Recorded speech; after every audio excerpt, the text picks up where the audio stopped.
Hello, everybody. Welcome to this episode of the Disc Golf Answerman. I am Bobby Cool Daddy Slick Breeze, and we're back with my first weekend after.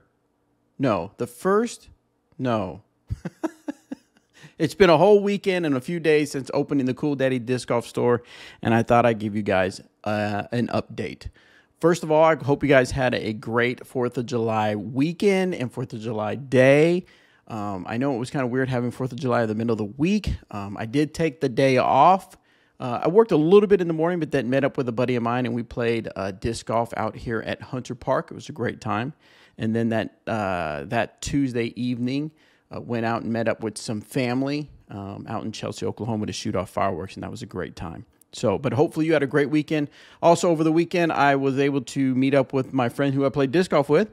Met up with him. His neighborhood has a great block party with some great fireworks, so it was a great time hanging out with some friends. So, how did my first weekend go at Cool Daddy Disc Golf? It went awesome. So, I did receive everything on June 30th.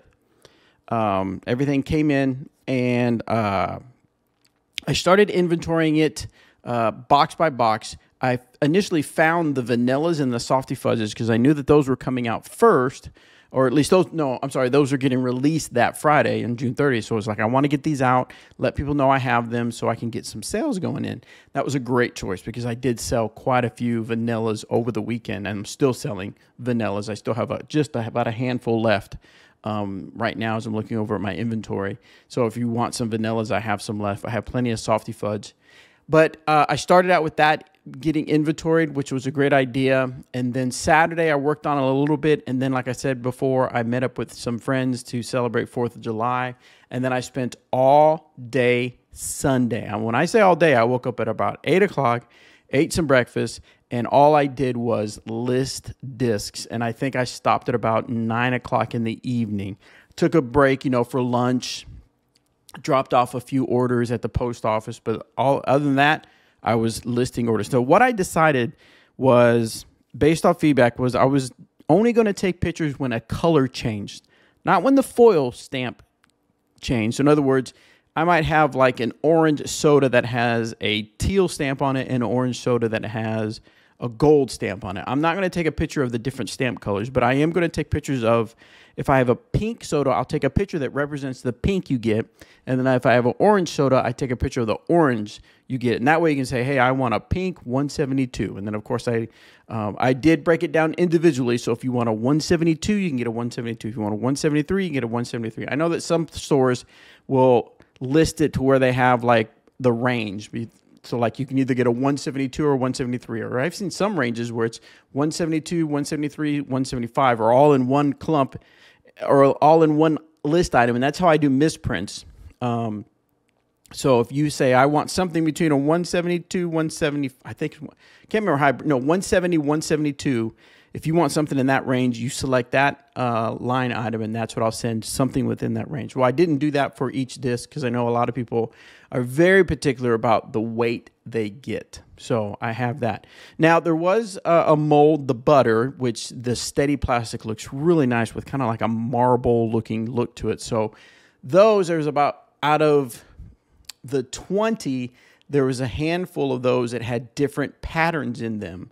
And so I took pictures of those individually so that you can say, oh, I like that pattern. I want that pattern, that marble-looking pattern, so I'll select that. So I think that's how I'm going to do going forward. Now, after I finished all the inventory, I did notice that Clash did not send me some wild honey and a few other that they didn't send what they should have sent me based on the invoice they emailed me. So I reached out to them. They quickly realized what had happened, and they're on their way here.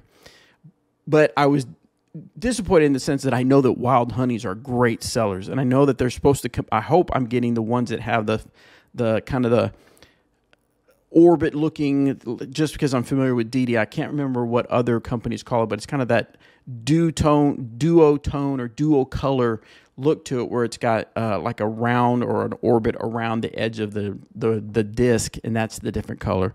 So those will take a little bit longer because I am going to take those individual pictures of those because I know they're going to be unique looking, each of them. So I want you to be able to get out there and go, oh, I like that particular pattern. That's the one I want. So I got some wild honeys coming.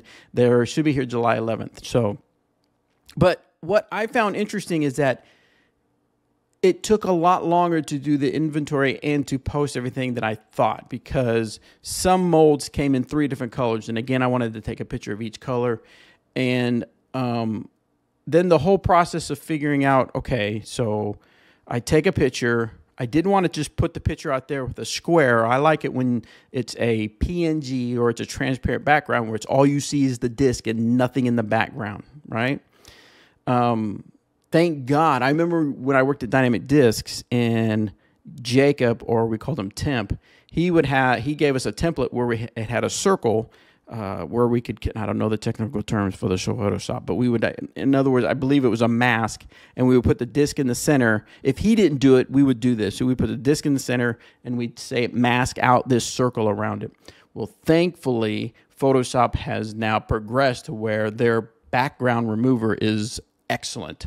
So I think out of the maybe 30 or 40 pictures I took, maybe 3 or 4 I had to go in and kind of erase a little bit of the edges because it didn't quite capture the edge. But other than that, it did a great job of moving the background so that when I posted the photo, it was simply a disc, and I think it looks so clean. The only thing that I ran into about halfway through that I realized was I wasn't controlling the size. In other words, I wasn't saying a standard of size. So there are some photos where the disc looks a little bit bigger, so it looks a little not very uniform on some pages. It doesn't look terrible, but some of you can tell a lot. Some of you can't really tell.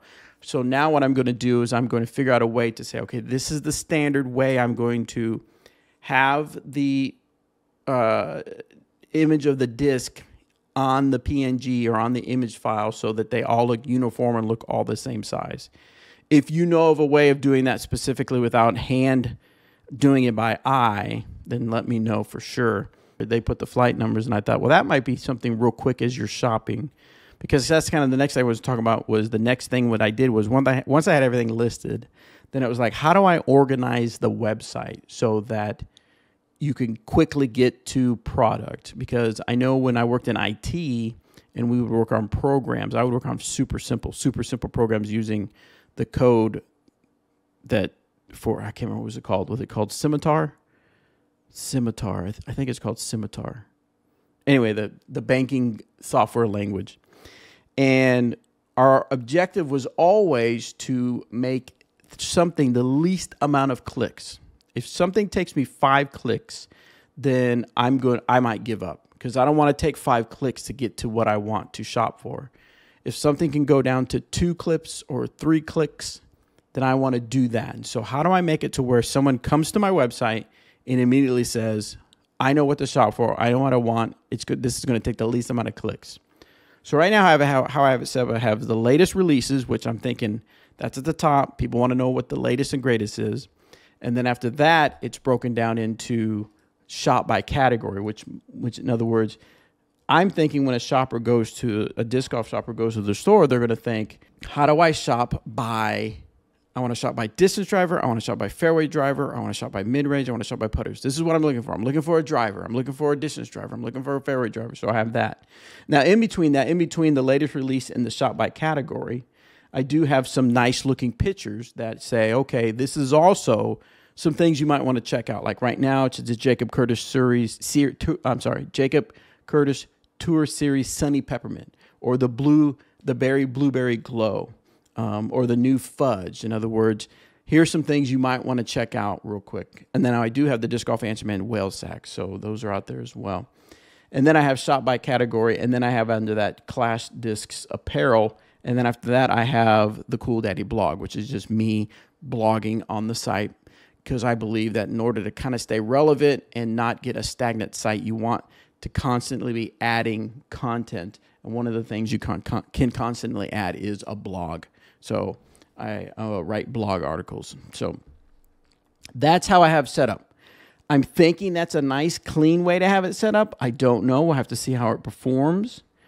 If you guys have any, again, if you have any insights or anything, go to the Disc Golf Answer Man Facebook page. Let me know what your thoughts are on that.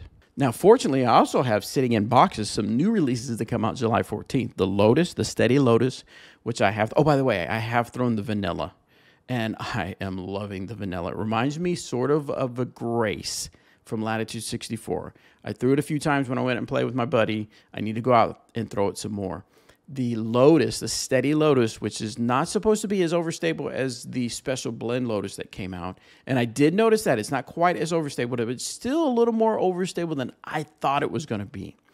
Now, I need to definitely get out there and throw it some more, maybe break it in a little bit and see how it goes. I know from some of the people that have bigger arms than me have said that they love the flight of it. So I want to get out there and try it some more. I also have sitting in the waiting Steady Spice. So this is, of course, Eric Oakley's helped design the Spice. He has his Thought Space Athletics stamped Spice, which is his tour series, but we also have what's coming out, the Steady Spice, which is just a stock stamped Spice. So that's all sitting in boxes waiting for July 14th, or at least closer to July 14th. Now, I already have it in inventory, but I have it saved as a draft, so you can't see it on the website. But I have it set out to where as soon as July 14th, I think we're going to do, so I know that they're doing releases on July 14th. Now, at Dynamic Discs, our new release Thursday was always Thursdays at 11 a.m. And so I knew that our followers were like, okay, new releases. I mean, I would see it on social media. People were like, hey, when's the new this coming out? And people knew it. Thursday at 11 a.m. That's Dynamic Discs release time. So I think what I'm going to start with me is Friday. So we're going to have hashtag New Release Friday is going to be probably follow the same pattern, 11 a.m. Central on Friday. So 11 a.m. Central, I'm going to hit the switch to make those available, and so that people can go out there and purchase those, the Steady Spice, the Steady Peppermint, and the Steady Lotus, all available July 14th. So I'm super excited about that. So where am I at now? Now that I have the website set up the way I want to set it up, I'll test it out to see if people like shopping this way. Is now it's time to implement other strategies. I'm going to continue posting things to the Cool Daddy Instagram, the Cool Daddy Facebook page, to make sure people are aware of what's going on. I'm going to keep writing blog articles, keep doing newsletters, keep doing all the organic stuff that you do to make sure that that your store and your name is top of mind, because that's how I always thought about it, was top of mind. How do I make sure that when you pick up your phone and you start twiddling around on Instagram or thumbing through Facebook or TikTok, how do I figure out how to make sure that I am presented, I'm in front of you? That's what I did at Dynamic Discs. That's what I'm going to do now. How can I be in front of you so that you may not make a purchase right then, but I'm somewhere in your mind so that when it comes to buying stuff disc golf, you're going to go and you're going to think of Dynamic Discs. So when you think of buying Clash discs, I want you to think of Cool Daddy Disc Golf. So that's kind of, now I haven't written out. My next step is now to write down a whole marketing strategy, game plan, and everything like that. So I'm going to work on that probably tomorrow. So I got that to take care of. I'm not going to do any Facebook ads quite yet. That's probably going to be a couple months down the road. I want to get some organic stuff established, start testing out what posts do really well to see what I can boost, or what if I make a similar post as a Facebook ad. So, and then of course you always test. So I got that going on. Oh, and more disc golf YouTube reviews. I've gotten messages. I actually hesitated making disc golf video reviews. Now I know I did it with Dynamic Disc, but I always had Eric McCabe with me, or I had Danny, or ended up having, or Anthony. But of course it was me and Eric. We started out, had an idea. I was like, the biggest thing I noticed is people would say, I can't throw like the big guns. I like watching them throw it. Now, granted, a lot of people buy based on what the big guys throw, the big top touring guys. But I also knew that we had the average guy, the regular guy, that was like, I love watching them throw, but I'm not going to be able to throw like them. I can't throw a big disc like they're throwing. So I came up with, I forgot the name of it, and I made it, how does this throw for you? Basically, I wanted to show Am versus Pro. How does the disc throw for you? So if we had a Trespass, how does it throw for Eric McCabe versus how does it throw for me? Not saying that's a good or a bad disc for either of us, but in other words, there are a lot of times people would say this is no good, and I would think, but it's good for me. Have you ever seen me throw it? Watch me throw it. Now, Eric McCabe might throw it, and it's going to go boom over to the right. It's going to be so understable, but for me, it's going to be nice and straight. So anyway, I wanted to demonstrate that. So my point was, I'm rambling, sorry. My point is that I've done videos with him, but it was like, how do I do videos just from me, just me throwing? Are people going to really want to watch this? And actually, the feedback has been awesome. Now, I'm not some big YouTuber where I've got a lot of followers, but I have enjoyed making the videos, and I have enjoyed the feedback getting from you guys saying that you enjoy watching the videos and you learn from the videos of what discs do. We're going to have more videos coming out on the Clash Disc side. We're working with Eric Oakley, James Proctor, produce some videos to show how they throw Clash discs, and then we'll have myself on my YouTube channel, Uncle Bobby Jr., how I throw discs. So that's another tactic I'm going to use, is creating YouTube video reviews, constantly posting information out there. Once I get the basics of the molds out there and the basic throws, then I'm going to try to work with some people here in Tulsa, Oklahoma, to make some round videos where maybe for 6 or 7 holes we'll play a certain park out here, and I'll show you what I'm throwing as far as Clash discs, so you can see the choices I'm making based on the disc and the flight, and that'll help maybe you understand how certain discs fly. So yeah, guys, that's where I'm at right now with the Cool Daddy Disc Golf Store. Again, things are going good. Orders are coming in every day. I love it. It's amazing. And I know it's just going to go up from here. It's just going to keep growing, and that's because of you guys listening, you guys watching me on Facebook and YouTube and Instagram, and I really appreciate that. CoolDaddyDiscGolf.com if you're ready to place an order, and I appreciate you guys. Thanks.